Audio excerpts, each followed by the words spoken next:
Assalamualaikum warahmatullahi wabarakatuh, my YouTube channel. So sekarang aku berada dekat pasar seni bersempena dengan launching Guerrilla 450. So aku baru sampai, jadi kita tengok apa yang ada kat sana. Let's vlog.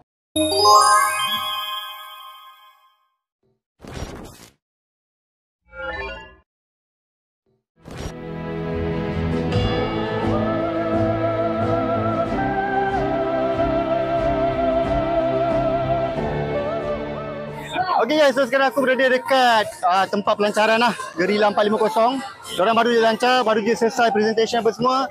Aku sampai pun dah lambat, jadi inilah dia hasil dia. Guerrilla 450 ada dua versi warna, yang ni warna white blue, dan sebelah kanan aku ni ada warna purple yellow. Dua-dua warna ni memang sangat-sangat cantik dan memang sangat-sangat orang kata warna orang muda.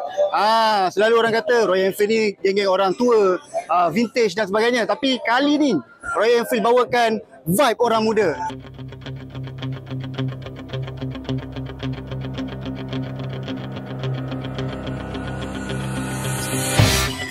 Okay guys, so dah tengok dah motor ni. Dia punya warna memang sangat-sangat cantik. Dia ada Brava Blue dengan juga Yellow Ribbon dengan tanda harga 28,700 sahaja.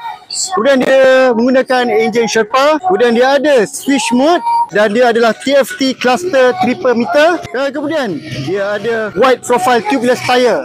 Itu yang terbaik dia guys.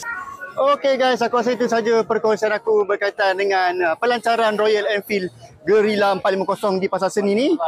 Walaupun datang hujung-hujung, tapi kita dapatlah juga menyaksikan motor Guerrilla 450 kat belakang ni. Stay safe, jumpa di dalam lain video. Assalamualaikum.